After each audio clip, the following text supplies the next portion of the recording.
Picture this. You think you are just getting older, a little more tired, a little less sharp, a little slower on your feet, and then boom. The science comes in and says, hold up, it does not have to be that way. Because some of the most powerful things for your energy, endurance, muscles, and even your recovery are hiding in everyday foods you may already know, but probably are not using in the smartest way yet. So let us talk real talk for a second, because this is not just about looking healthy on the outside. This is about what is happening deep inside your body, in your mitochondria, in your muscles, in your blood, in your gut, and in the way your body fights stress every single day. And once you hear this, you are going to look at things like pomegranates, berries, walnuts, omega-3s, and even melons in a totally different way. So, imagine you are out for a walk on a long sidewalk, all right? Or maybe you are on a hike somewhere, just cruising along, enjoying yourself. At first, you are fine. You feel good. You have got a little rhythm going. But sooner or later, your legs start saying, bro, we are done. That is walking endurance. That is how far your body can keep going before it taps out. And researchers found something pretty interesting with people who took Urolithin A. Now, keep in mind, these people were not fitness freaks. They were basically couch potato types, sedentary folks, people who were not exercising much at all. And yet, the people taking Urolithin A improved their walking endurance by 60 meters. Now, I know some people hear that and go, okay, but what is 60 meters really? Let me paint the picture for you. Imagine a 20-story building lying on its side, and you are walking the length of that building. That is the kind of extra distance they were able to cover. That is no small thing. That is a real difference. And honestly, it makes perfect sense when you think about what Urolithin A is doing. It helps clear out the old junky mitochondria, the worn-out little batteries that are not pulling their weight anymore. And when those old batteries get removed, the body has room to make fresh ones. New batteries, better batteries, more power, more energy, less dragging your feet through the day like you are carrying a backpack full of bricks. That is the whole point. You clear out the garbage and your body gets a chance to renew itself. That is why Urolithin A is such an interesting molecule. The researchers also measured something called VO2 max. I know that sounds like one of those science words people drop just to sound smart, but let me break it down in plain English. VO2 max is basically your body's maximum oxygen intake, or how efficiently your body can use oxygen when it needs it most. And oxygen matters because your body needs oxygen to power everything up. Your mitochondria need oxygen. Your cells need oxygen. Your energy systems need oxygen. So if your mitochondria are working better, your body can use oxygen better. That is exactly what they found. People taking Urolithin A, the supplement that clears out the old and makes way for the new, improved their oxygen efficiency. Their VO2 max went up by 7%. That means better stamina, better performance, better efficiency. That is a legit upgrade. Then they looked at mitochondrial health. And here is where it gets even more interesting. The people taking Urolithin A had a 22% increase in mitochondrial health. 22%. That is huge. It is basically the body saying, we are cleaning house now. Out with the old, in with the new. And the result is healthier mitochondria that can actually do their job instead of just sitting around acting tired. And then the researchers measured something called acylcarnitine. That is a marker of how the body burns fat for energy. Guess what happened? The acylcarnitine levels dropped by 14%. That means the Urolithin A group had more efficient fat metabolism. They were using fuel better. Their bodies did not need to struggle and push hard all the time just to burn fat. They could operate more smoothly, more cleanly, and more efficiently because their mitochondria were functioning better. And then finally, the researchers looked at a blood marker called C-reactive protein, or CRP. You may have heard of CRP before. Functional doctors often look at it because it gives you a clue about inflammation in the body. And inflammation, let us be honest, is the silent troublemaker.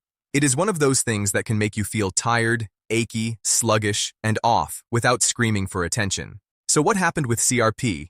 It dropped by 16%. That means Urolithin A was not just supporting energy and mitochondria, it was also helping calm down inflammation. That is a big deal. Better energy, better cellular function, less inflammation. That is the kind of combo people are chasing all over the place. And here is why I am even bringing this up in the first place. I used to be skeptical about Urolithin A supplements and all the talk about mitochondria. I really was.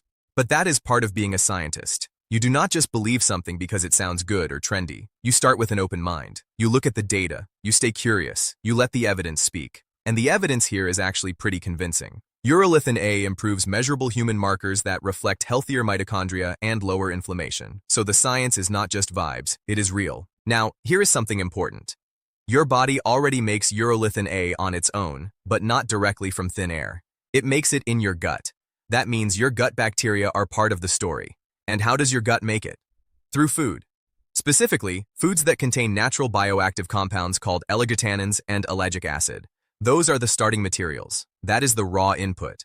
That is the starter pack your gut bacteria need in order to create urolithin A naturally. So where do you find those compounds? You are going to love this because these foods are not exotic or complicated. Pomegranate, walnuts, berries, raspberries, strawberries, blackberries. That is the lineup. When you eat pomegranates, walnuts, strawberries, blackberries, raspberries, you are feeding your body the materials your gut bacteria need to make urolithin A. Then your microbiome gets to work, transforms the ellagitannins and ellagic acid into urolithin A, and then that gets into the bloodstream. It circulates through the body, and the result? More fresh mitochondria, more energy, better cellular function. That is a win. Now, here is the twist. Not everybody makes urolithin A from those foods equally well. Some people's microbiome are better at it than others. That is just the reality. Your gut is unique. Your bacteria are unique. So some people may be able to convert these compounds more efficiently, while others may not do it as well. But here is the good news. Everybody still benefits from eating those foods anyway. Why? Because pomegranates and berries and walnuts do way more than just help with urolithin A. They bring other polyphenols, dietary fiber, and anti-inflammatory substances into the body. So even if your gut is not the world champion of making urolithin A, those foods are still doing work for your health. They are helping your defenses. They are helping lower inflammation. They are helping your body in multiple ways at once. And honestly, this is where people can get practical. You do not need to turn your life upside down. If you want to get urolithin A support from food, add some pomegranate seeds to your yogurt. That is easy. Crumble some walnuts over your salad. Also easy. One of the simplest things I like to do is start the day with a bowl of berries. Just a bowl of berries. Maybe with coffee, maybe with tea depending on my mood, but usually coffee. Sometimes I will add yogurt, sometimes I will toss berries into a smoothie. It is simple, it is clean, and it gives your body something useful instead of loading it with junk first thing in the morning. Next, let us talk about how to improve your muscles directly, because this part matters a lot. After the age of 30, most people start losing muscle mass. That is not some rare thing. That is the norm. People can lose around 3 to 8% of their muscle mass every decade, depending on the person and the circumstances. And if you keep going, by the time you hit 50, you may have lost around 20% of your overall muscle mass compared to your 20s and 30s. That is serious. Then by the time people get into their 60s and 70s, the muscle loss can become even more noticeable, and suddenly people are weaker, less stable, and more vulnerable to falls. And let us be real, that is where the real danger starts. Because loss of muscle is loss of strength. Loss of strength means loss of stability. And instability is one of the biggest problems older adults face. When people get unstable, they fall. And once someone falls, especially an older person, that can turn into a broken hip, a long recovery, and sometimes a huge loss of independence. That is why muscle strength is not some vanity thing. This is not about looking like a bodybuilder. This is about staying functional, being able to walk, stand up, balance, climb stairs, carry groceries, live independently. That is the real life stuff. Now the good news. Omega-3 fatty acids can help build and maintain muscle. That is right. Omega-3s are not just for heart health and brain health, which people already know. Research is now showing they are also important for muscle health, and you can get them either as a supplement or through food. The classic sources are oily fish, like salmon, mackerel, and sardines. But omega-3s are also in all kinds of seafood, including squid, shrimp, lobster, crab, and clams. So if you eat seafood, you have options. And if you are vegetarian or vegan, you are not left out either. You can get omega-3 precursors from plant foods like flax seeds, chia seeds, walnuts, and soybeans. In that case, your body uses ALA, which is the precursor to omega-3s, and then your body starts making its own omega-3s from that. So there is room for different diets here. The key is that omega-3s matter. Researchers from Taipei Medical University in Taiwan looked at this carefully. They analyzed data from 12 high-quality randomized clinical trials on omega-3s. In total, more than 2,000 adults aged 60 and older were included. These trials asked a very important question.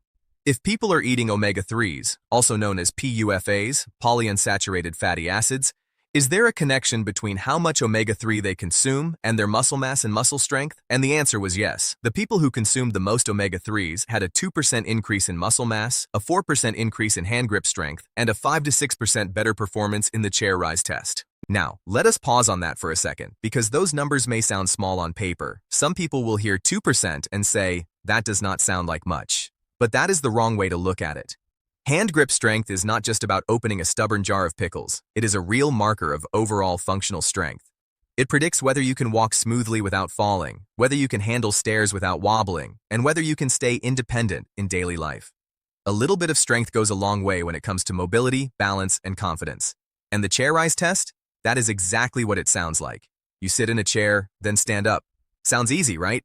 But it actually takes real muscle strength to push the chair back, lift yourself up, and stand upright. It requires coordination and power. So when people do better on that test, it tells you their body is functioning more effectively. That is not trivial. These researchers found that omega-3s help maintain muscle mass and power. So how do omega-3s do it? They work in several ways. One of the biggest is by lowering whole body inflammation. When you are inflamed, your whole body feels it. You can feel weak, tired, and kind of off. It is not just the muscle itself. Inflammation affects everything. You feel like you are moving through mud. Omega-3s help reduce that inflammatory burden, which allows your body to function better. Omega-3s also improve neuromuscular function. That means the connection between your nerves and muscles works better. Think of nerves like the wiring in a house. The muscle is the machine. The signal has to travel properly for the machine to work. Omega-3s help that nerve-to-muscle communication run more smoothly, so muscle contraction is more efficient. And omega-3s also stimulate protein synthesis in the muscle. Since muscles are made of protein, that matters a lot. If your body can make more muscle protein, it can build or preserve muscle better. And this is where things get even better. If you are doing resistance training, taking a protein supplement, and adding omega-3s, the combination can work even better. Omega-3s help support resistance training and protein supplementation so they can do their job more effectively in maintaining muscle mass. That is why the science-backed play is not just one thing, it is a stack. Exercise plus protein plus omega-3s. That is a strong combination. So what are the practical pro tips here? Eat more omega-3 rich foods. Go for salmon, mackerel, sardines. If you want the plant-based route, use flax seeds. Sprinkle them on yogurt or salad. Eat walnuts as a snack. Those are all good sources of the precursors your body can use. You can also take a high-quality omega-3 supplement if needed.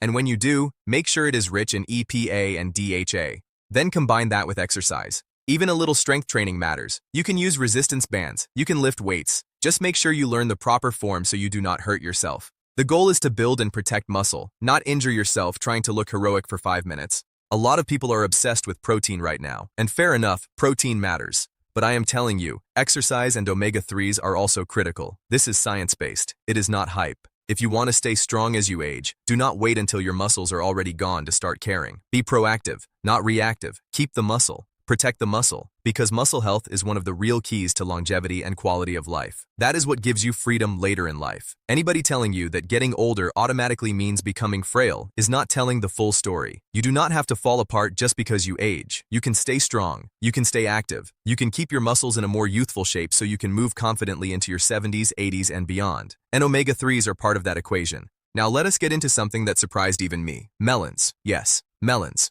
Cantaloupe. Honeydew. Even watermelon. Turns out melons can help your body fight fatigue and stress, especially oxidative stress. And this research came from a scientist at the University of Montpellier in France. The French know their melons, by the way. They grow some beautifully sweet melons in their fields, and the researchers there looked closely at melon extract. They conducted a double-blind, placebo-controlled trial, which is a very solid kind of study. They tested melon extract and found that it was rich in superoxide dismutase, or SOD. And you might be thinking, okay, what exactly is SOD? Let me put it simply. SOD is like a fire extinguisher inside your body. When oxidative stress starts creating damage, SOD steps in and helps put out that fire. It helps protect cells from damage. And that matters because a lot of modern life throws stress at your body all day long. Think about chemical exposures, ultra-processed foods, environmental stress, poor sleep, and all the other things that increase oxidative stress. It is like sparklers going off in your body, chipping away at your cells. SOD helps neutralize that. It is one of your body's defenses, so the goal is to reduce oxidative stress, protect cells, lower fatigue, and slow down that worn-down feeling that can build up over time. In this clinical trial, the researchers gave participants melon extract every day for 4 weeks, while another group got a placebo. And here is what happened. The antioxidant defenses in the body, including SOD activity, increased by 18% in just 4 weeks. That is not small. That means the body became much better at neutralizing cellular stress. On top of that, oxidative stress itself went down, which is exactly what you would hope to see. And protein damage in the body also dropped by 10%. So melon extract was not just doing a nice little job on paper, it was actually shifting measurable markers in a positive direction. Now, why does this matter for real life? First of all, if you like cantaloupe or honeydew or other melons, that is great news. You are eating something that can support your body. But beyond that, this matters because our bodies are under constant stress. Aging causes stress. Pollution causes stress. Poor sleep causes stress. Microplastics in packaged foods and drinks can contribute to stress. Ultra-processed foods packed with additives can contribute to stress too. Everyday wear and tear builds up. Over time, that stress can degrade the body and chip away at energy. So if you want to protect yourself and support recovery without going to extremes, melon is a surprisingly simple way to help boost SOD defenses and neutralize stress. And here are some practical tips from that research. Next time you are at the grocery store or the farmer's market and you see melons, especially seasonal melons, grab one. Cantaloupe, honeydew, whatever looks good and ripe. A good melon should have a little softness at the ends. Press it gently. If it gives just a bit, that is a good sign. Then smell it. A ripe melon should smell fragrant and sweet. That is how you know it is ready. One thing I love about melons is that they are not overly sweet like some desserts, so you are not hitting yourself with a massive sugar load. At the same time, they are very hydrating, and hydration is crucial for energy. When you are dehydrated, you feel tired. Period. Melons are more than 90% water. They are packed with vitamin C, they have anti-inflammatory properties, and they support those SOD-related defenses. So in a very real sense, they help you feel refreshed. You can eat melon for breakfast. I do sometimes. Just cut it up and eat it plain, or toss it into yogurt if you want. It also works as a dessert. And honestly, it is a smarter choice than cake or pie if you want something light and refreshing. In many Asian settings, at the end of a fancy banquet or dinner, fruit gets served and melons are a common choice. That is not random. It is a nice finish to a meal. It cleans up the palate and gives you something fresh. And by the way, SOD is not only in melon, there are other foods with SOD activity too. Spinach, broccoli, and green tea also support SOD activity in the body. So if you want to keep stacking the odds in your favor, those foods are worth including too. At the end of the day, staying strong as you age is not just about lifting weights in the gym. It is also about what is happening inside your body. It is about your mitochondria. You want the old mitochondria to be cleared out and replaced with newer, healthier ones, so you get that cellular energy back. You want inflammation to stay under control, because inflammation makes you tired and weak. And you want to neutralize cellular stress and activate your body's recovery systems so you can keep feeling energetic as you get older. That is the bigger picture. Energy, strength, resilience, recovery. All of it matters. So if this helped you, do the simple things. Eat the foods that sup.